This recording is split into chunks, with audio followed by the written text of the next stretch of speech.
In the first part, I explained some definitions and explain them.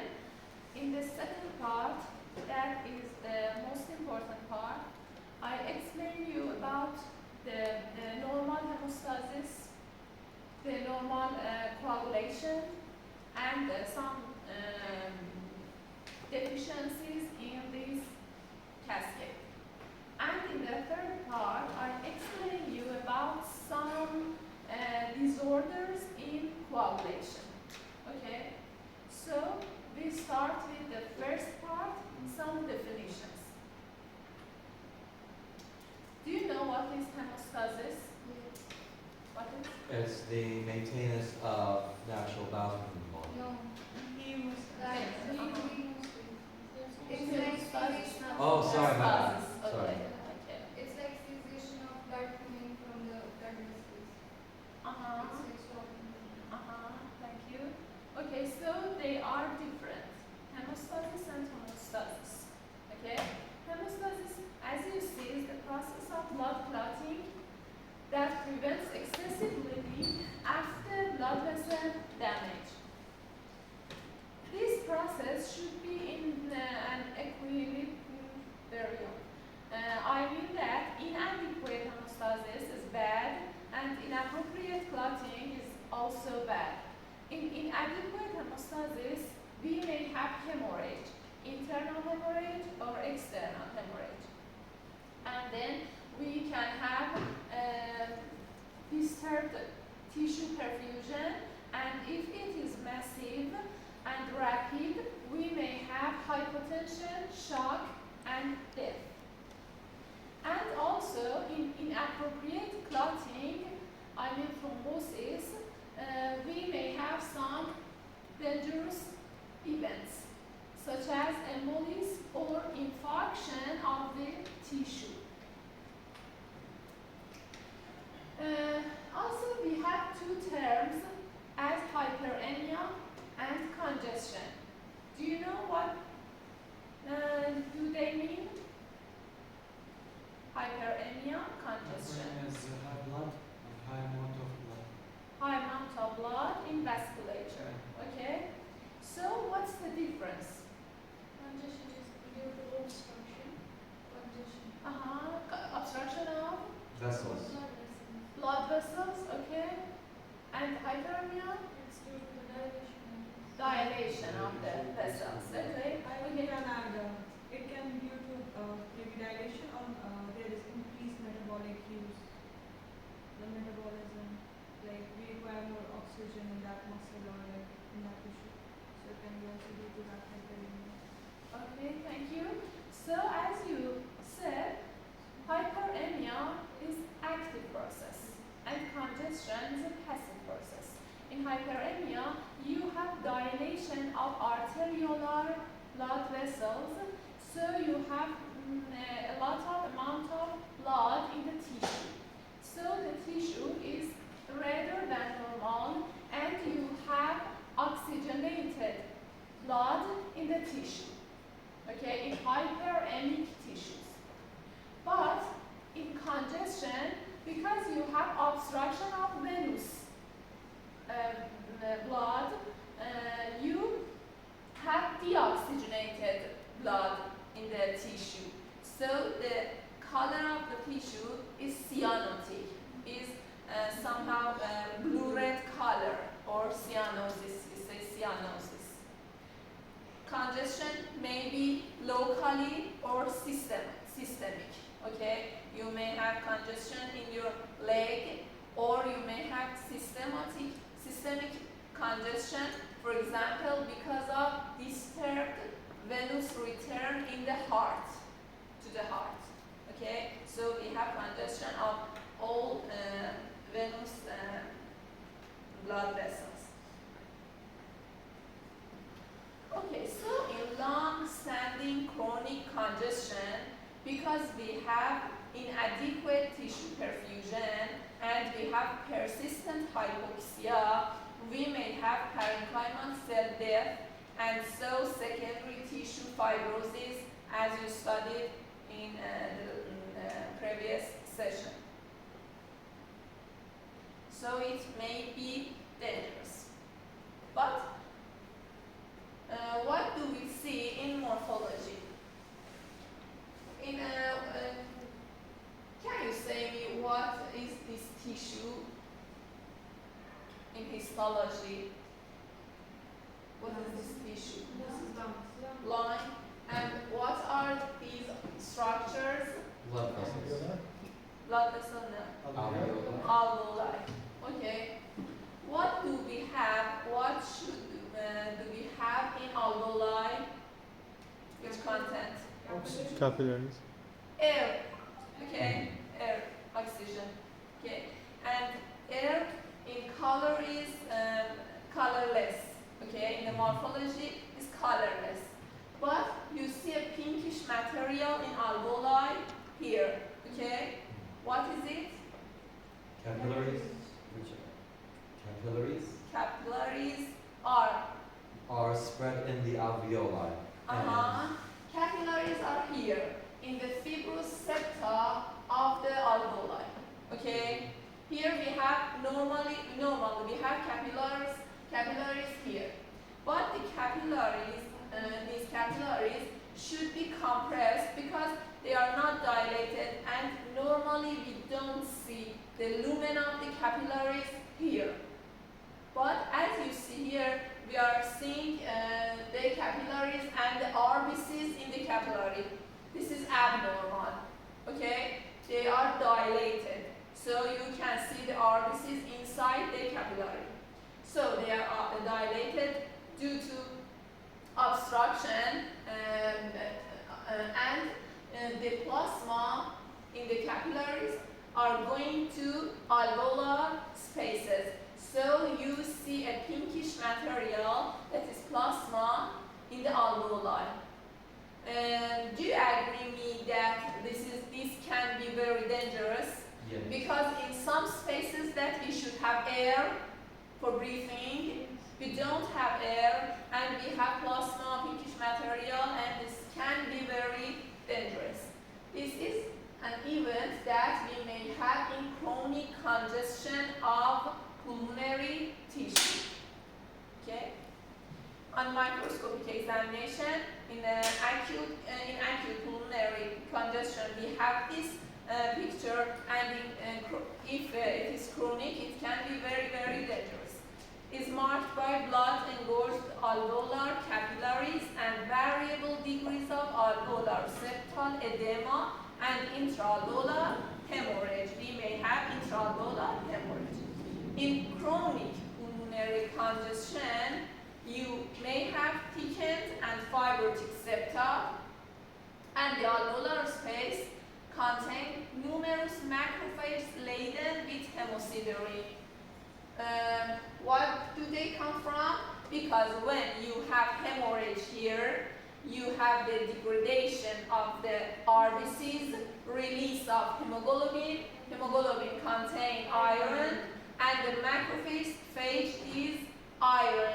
So you have hemosiderin-laden macrophages in the fibrous septa of the alveoli. We call them heart failure cells, for example, in chronic congestion of the. Okay. What do we see in macroscopic, in gross examination of congestion? Acute, for example, acute hepatic congestion. You see the tissue is very large, is very reddish, as you see here. And this is the gross, and this is the picture in gross examination of the hepatic congestion. In hepatic congestion, what do we see in morphology under the microscope? I mean microscopically. That was macroscopically, and this is microscopically. Okay, what is this tissue? It's liver. Liver. As you remember, in liver we have some lobules. Okay? At the center of this lobule, as you see, we have central veins. And at the corners, we have portal periods. What do we have in portal periods? Bile duct, okay? And vein and artery. A part of vein, a branch of vein, And artery. artery, hepatic artery. These three structures we have in portal tract, okay? And please pay attention. When we have hypoxia, for example, due to congestion, chronic congestion, what do we have in liver? In liver, first of all, we have the necrosis of the hepatocytes near the central vein. As you see here, these hepatocytes, these are hepatocytes, okay, in radial structures that in this area, as you see, are intact, and in these areas are necrotic, okay? Why? Because in portal tract you have a branch of artery, and these and around the cells are oxygenated better than the hepatocytes near the central vein. So when we have hypoxia, the first hepatocytes that come to necrosis are the central vein and hepatocytes, okay? And then after some time, the hepatocytes around portal tract can go to necrosis. And so, in macroscopic or gross examination of the liver, the book says you have a picture like as nutmeg liver, okay? Because one area is necrotic, the other area is intact, necrotic, intact, necrotic, intact. So the book says you have a nutmeg liver appearance, okay? As you see here, the central vein and sinusoids are distended with blood, and there may even be necrosis of centrally located hepatocytes. The peripheral hepatocytes better oxygenated because of their proximity to hepatic arterioles, and experience less severe hypoxia may develop only reversible fatty change, not necrosis. And this is the macroscopic appearance of the liver congestion. Okay. And another definition. You know about the body compartmentalization of the fluid.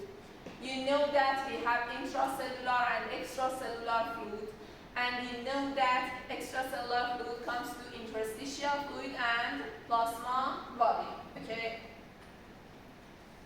So please say me, what is the edema? It's the Accumulation of fluid. Fluid Interstitial. in interstitial, okay? So accumulation of the fluid in interstitial. Why do we have accumulation of fluid in interstitial? Because during allergic, for example, inflammation, the vascular permeability changes, which allows more fluid to leak out of it, and also they dilate, so more fluid is passing through the Thank you. capillaries. He said one pathophysiology causes of edema. One, and what else? High hydrostatic pressure. High hydrostatic pressure, and what else? Hypermobility, Thank you. inflammation. Thank you. So, you know that in normal conditions, as blood passes through the capillary bed, proteins in the plasma are retained within the vasculature. So, we have a little net movement of water and electrolytes into the tissue. This balance is very important and can be disturbed by pathologic conditions. So, as you said, edema is accumulation of fluid resulting from a net outward movement of water into extravascular spaces. Edema can happen in all tissues, okay? But in some spaces are more dangerous. For example, edema and severe edema in some cavities, body cavities, can be very dangerous. What are body cavities? Pleural cavities, For example, pleural cavity. The pleural is around the lungs, okay? Pericardial cavity or peritoneal cavity. These are body cavities because they are around some important tissues. The high pressure in these spaces can be very dangerous. So you should know the names. We call the edema in pleural cavity hydrothorax, or hydropericardium, or hydroperitoneum. Hydroperitoneum is the term that usually people say ascites. Okay? And we may have anasarca is not common, but it may happen. Is a severe generalized edema marked by profound swelling of subcutaneous tissues and body cavities. As you see here, this is anasarca, and you should know that edema can be locally or systemic. Okay? You may experience a local edema in your own body, or in your grandpa or grandma's body. Some old people, when sit down, for example, because of the gravity, may have local edema in lower extremities.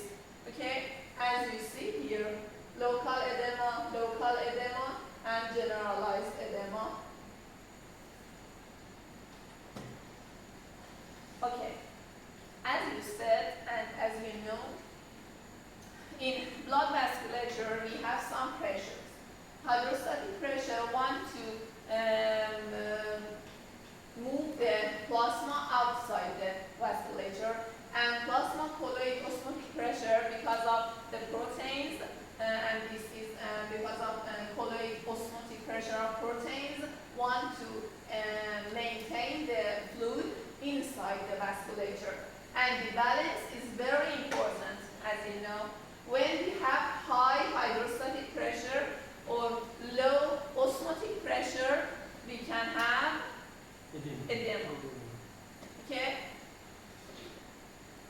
And another thing that is very important is lymphatic vessels. You know that lymphatic vessels want to collect the fluid, interstitial fluid, and move this fluid to systemic blood circulation. Okay, they go to veins. Okay, so if we have an obstruction in lymphatic vessels, what happens? The fluid is not absorbed, that is will remain. So we will get edema. So we have edema. So this is another cause of edema. Okay. Why do we have obstruction in lymphatic vessels, for example? Due to cancer. Maybe. Cancer, mass, okay. Or for example, some people who give radiotherapy, because for cancers, radiotherapy may cause fibrosis. For example, fibrosis in the pathway of the lymphatic vessels. Inflammation. Inflammation is also the cause. Irradiation. Inflammation. Inflammation can cause edema, but not due to blood lymphatic vessels. Okay. Fluid movement between the vascular and interstitial spaces is governed mainly by two opposing factors, as you said, vascular hydrostatic pressure and colloid pressure, and the other things we said about them.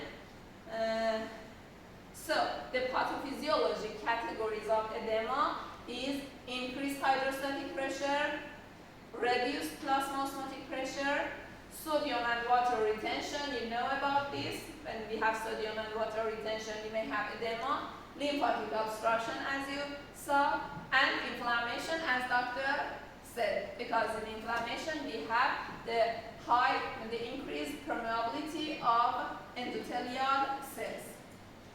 Okay, this is the table of your book, and I think you know about most of them now. In increased hydrostatic pressure, when we have increased hydrostatic pressure, for example, in impaired venous return, okay, please think about all of them. When we have impaired venous return, we have increased hydrostatic pressure. Okay, when do we have impaired venous return? For example, in congestive heart failure. For example, in constrictive pericarditis, that the venous return is disturbed. For example, in ascites, because of the high pressure in the internal space. Venous obstruction or compression, okay? And in arteriolar dilation, also we have increased hydrostatic pressure, as you see here. And the other cause is reduced plasmaosmotic pressure. When do we have this picture? When we have hypoproteinemia. Please say me, when do we have hypoproteinemia? When do we have a low osmotic pressure in body? When we have less albumin, Less albumin. Which people have less albumin? that have cirrhosis, like liver fibrosis. Because liver synthesis the proteins, and when we have dysfunction in liver dysfunction, we may have edema. Okay, and what else? When do we have low osmotic pressure in body vasculature? Liver dysfunction. Those with proteinuria. Proteinuria. For example, the loss of protein in Urine. kidneys. Okay. What is the name of this disease? Did you hear nephrotic syndrome? In large volume, when we lose proteins in large volume from kidneys, for example, when a patient has glomerulonephritis, we call nephrotic syndrome. So in nephrotic syndrome, we lose many proteins from kidneys, and so we have hypoproteinemia. Thank you. What else?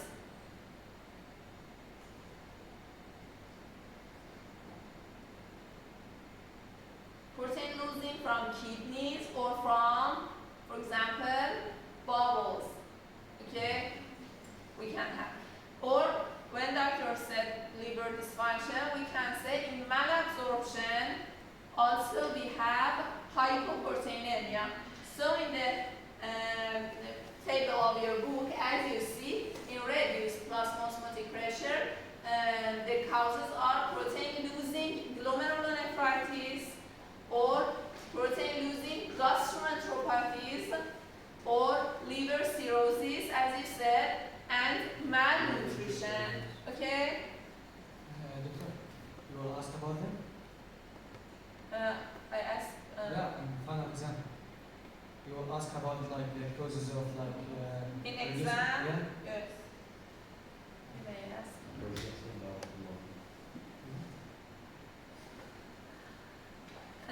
I think the important topics are clear. Okay, some topics that you should know them to understand another. Doctor, I should to get information, full information, and I should to pass the exam, right? So I should to know the information and Yes. what Some, is I think in exam. in books, in your books, some lessons are only what is hefskardani, only, and we forget them after some days. Okay, I forget, you forget. Okay, and these are, I think, these are not very important. But some things you should understand. Can you highlight it? You should understand, and these are very important. I think. So just the headlines are important, or also the subtitles? Okay. In lymphatic obstruction and in lymphatic obstruction, why do we have lymphatic obstruction? As you said, in neoplastic procedures, when we have a mass, we have a cancer, when we have irradiation in some spaces, and you may see some people, some patients who have, for example, breast cancer, and they go to mastectomy, total mastectomy, okay? And also total mastectomy and also lymphadenectomy, auxiliary lymphadenectomy. You may see some these patients that their hands are very, very edematous. Why? Because they have auxiliary lymphadenectomy, so they don't have normal lymphatic vessels in the auxiliary tissue, and so the edema and severe edema in their hand may appear. Okay, mostly in previous surgeries, new surgeries. In new surgeries, we have this procedure less commonly. Okay, so post-irradiation or post-surgical, we may have lymphatic obstruction and inflammatory, as you said. Sodium retention, you know about this, I don't want to explain. And inflammation, as you said, because we have the increased permeability of the blood vessels. So you studied about pathophysiology, categories of edema. I explained about these topics, for example, about dependent edema because of gravity in low extremities. And you know that when we have renal dysfunction or nephrotic syndrome, the first manifestation of the disease usually is edema of the eyelids, periorbital edema, because this is a loose connective tissue and you see earlier edema. You see edema in this tissue earlier. Okay, as you see here, periorbital edema, dependent edema. And in gross examination, for example, in pulmonary tissue, as you see, this is edematous. And like congestion, as you saw in congestion, here also you have edema and accumulation of fluid in alveolar spaces. Edema in some tissues may be very dangerous. For example, brain edema, as you see here, this hemisphere is edematous and this can be very dangerous. This is a normal and this is an edematous brain tissue. Of course, after autopsy, you see this picture. Okay, another definition: hemorrhage. You know hemorrhage, okay? Hemorrhage, extravasation of blood from vessels because of damage to blood vessels or defective clot formation. You know that we may have external hemorrhage or internal hemorrhage. Internal hemorrhage means accumulation of blood within a tissue. You may understand or don't understand the internal hemorrhage in a patient. For example, we may have hematoma that due to the tissue may be fatal or maybe not important. As we said about edema in body cavities, you should know that hemorrhage in body cavities may also be dangerous. For example, hemothorax means the hemorrhage in the pleural cavity. Hemopericardium in pericardial cavity. Hemoperitoneum or hemarthrosis are made the accumulation of blood in joints.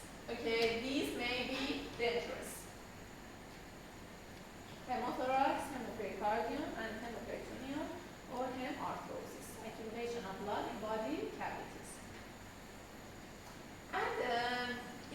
know some clinical presentations that you may see in hemorrhagic disorders in patients. For example, you may see petechiae in a patient. What is petechiae? Petechiae are minute, as you see, 1 to 2 millimeter in diameter, hemorrhages into skin, mucous membranes, or serosal surfaces, as you see, for example, here, petechiae. And purpura is larger hemorrhages in the skin or serosal surfaces, as you see here, petechiae or purpura. These are the clinical manifestations of hemorrhagic disorders. Why do we have petechiae in a patient? As you see, because of low platelet counts, that we call it thrombocytopenia, you know, okay? Low platelet count is thrombocytopenia. Thrombocyte is platelet, penia is decreased. Thrombocytopenia. Or you may have normal platelet count, but with defective platelet function, dysfunction of platelets. So you have petechiae or purpura. Or you may have loss of vascular wall support. And purpura are slightly larger, for example, 3 to 5 millimeter hemorrhages.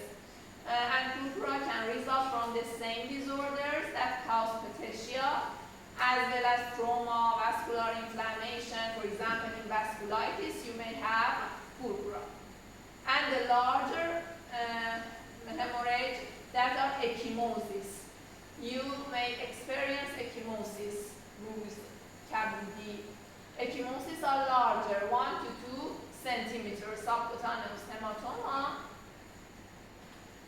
As you see here, petechiae may be in serosal surfaces.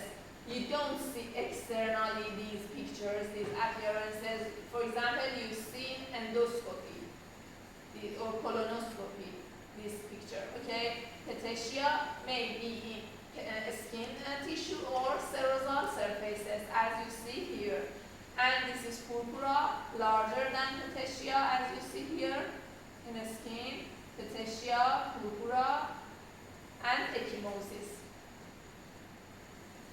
Why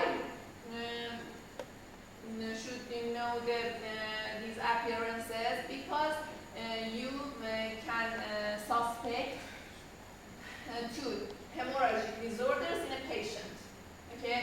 For example, imagine that you want to do an invasive procedure for a patient. When you see these manifestations, you suspect and you do some laboratory tests and workup for the patient. Okay? And hematoma is larger in a tissue and may be very dangerous. For example, as you see, brain hematoma is a very dangerous picture. Okay. Hemorrhage is, what's the clinical significance of hemorrhage? The clinical significance depends on what? Volume of the blood that is lost and the rate of bleeding. These are very important.